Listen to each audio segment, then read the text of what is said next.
Hi friend, Jennifer Broxterman here. I'm a registered dietitian and I'm the owner of Prosper Nutrition, where I've helped thousands of gym owners and nutrition coaches get more clients, make more money, and get real results. Inside this LIFTOFF video series, I'm going to walk you through what the highest paid nutrition coaches do to attract more clients.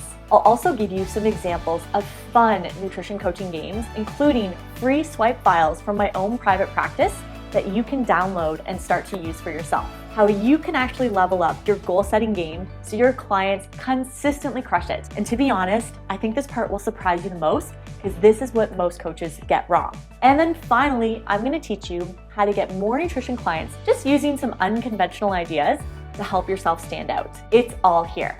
Now, if you haven't already been through our Prosper certification, I would like to hook you up with some special bonuses. Using my link, prospernutritioncoaching.com/certification, just as a thank you for adding your name, I'm going to give you 2 incredible free gifts.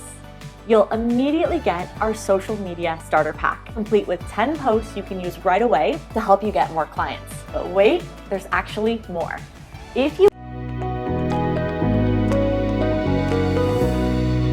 So welcome to our goal setting unit. I hope that this unit is going to give you a little tweak you can apply to your own nutrition coaching practice that's going to make a monumental difference for the success your clients are going to see, but also the success you're going to see as a coach because you're going to keep your clients around a lot longer. So I'm going to nerd out for a second and go into my university academic teaching background, and I want to teach you a concept called approach versus avoid-based goal setting. So what the heck do those terms mean? Think of the word approach as in like walking towards the goal or saying yes. Where avoid, think of a hand up or a stop sign, think of it like backpedaling away from something. Now the goals are not created equal. Approach goals have a much higher follow-through rate than an avoid-based goal. But it would probably help if I gave you some practical examples, right? So let me give you a list of some approach goals versus some avoid goals. An approach goal might be have a glass of water every time I have a meal. Go for a short walk after dinner, or if it's raining outside, use the treadmill downstairs. And at a minimum, at least go for a 5-minute walk. An approach goal might be add veggies to my plate as the first thing that touches a blank plate. Approach goals might be chop up a veggie bucket once a week so it's front and center in my refrigerator and I have access to those healthy foods. So see how those are all behaviors that I'm saying yes to. Now let me give you some examples of some avoid-based goals. Avoid goals are stop, don't do that. So avoid goals are I'm not going to drink any alcohol for the month of October, sober October. An avoid goal might be I'm not going to have any more refined processed sugars. An avoid goal might be no more stress eating after dinner. So can you see the actual finger wagging that goes along with an avoid-based goal? Don't do that is the general theme. Now, what's the difference between the two? It comes down to psychological endurance. Let me again go back to my examples. Now, you just nod along and go by your own relationship with food. As a nutrition coach, if we together worked on you having vegetables with your lunch for the next 3 days, do you think with about 80% consistency, you don't have to be perfect, you could add veggies to your lunch the next 3 days? Hopefully, yeah, right? What do you think about doing that for the next 3 weeks? 80% consistency, have some kind of a vegetable with your lunch. Okay, pretty manageable. What about 3 months? Again, 80% consistency, veggies added to your lunch the next 3 months. Hopefully you can still feel like you could do that. 3 years, 3 decades. So what's nice about approach goals is you can generally see the path forward. And if you miss a day or you miss a rep, no big deal. You just dust yourself off, you get right back into it, and you can get the next rep. Now here's what happens with the psychology of an avoid-based goal. Same scenario.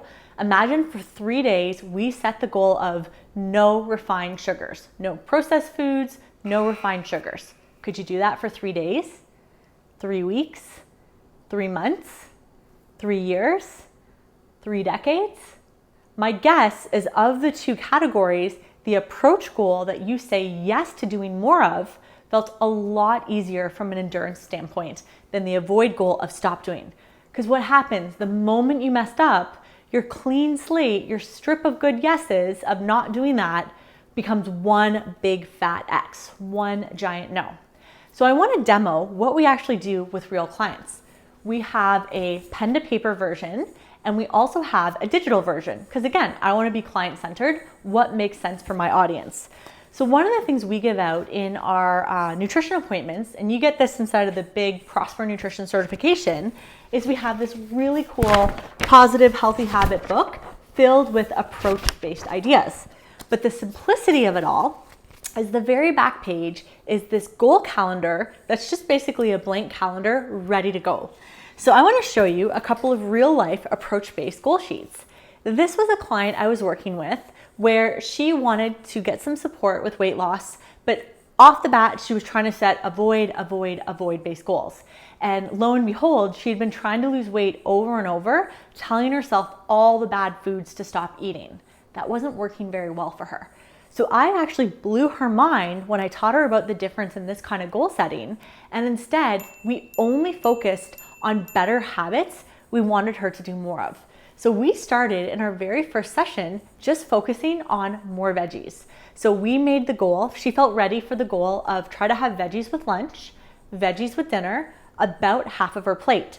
And as simple as just a basic check mark was the rep for veggies at lunch, veggies at dinner. The next thing she did as a secondary approach goal is she wanted to make her environment make the healthy choice the easy choice.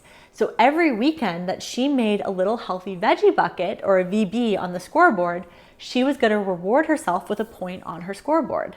And then her final goal was to just drink a little bit more water. So every day she had either a really caffeinated, sugar-filled coffee, or she would go to a can of Coke at work, and that would sort of give her caffeine and sugar boost through the afternoon.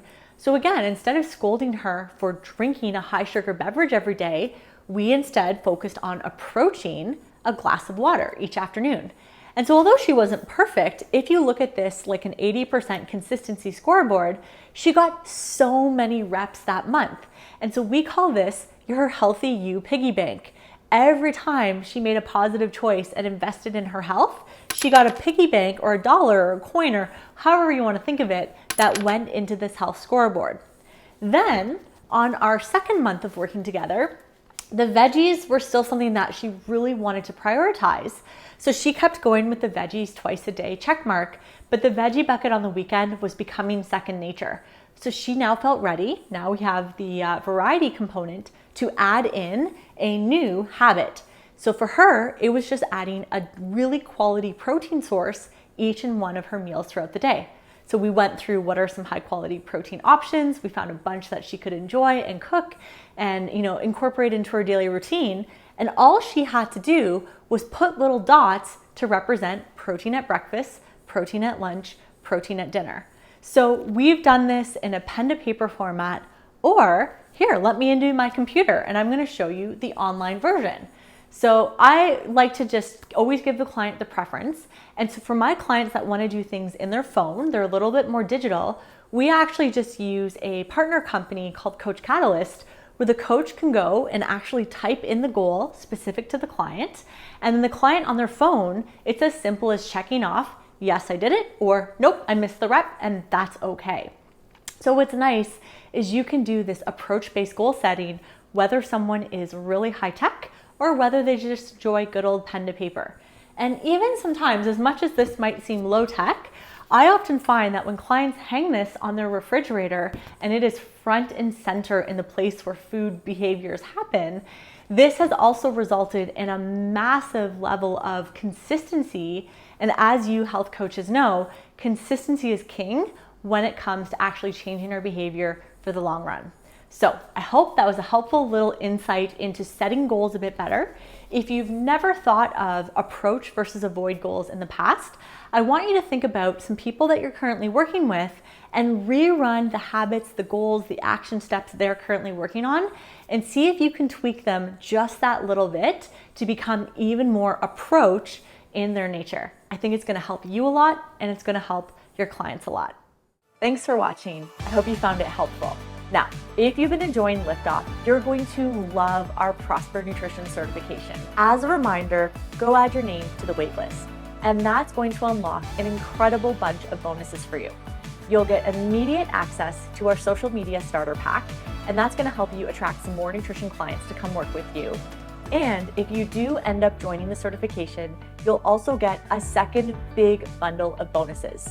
Get one-time special pricing, early access to sign up, and you'll also get our fully done for you 6-week nutrition kickstart that you can start to use immediately with your own clients. Everything you need is linked down below, and I hope you'll consider checking it out. Okay, on to the next video in the series.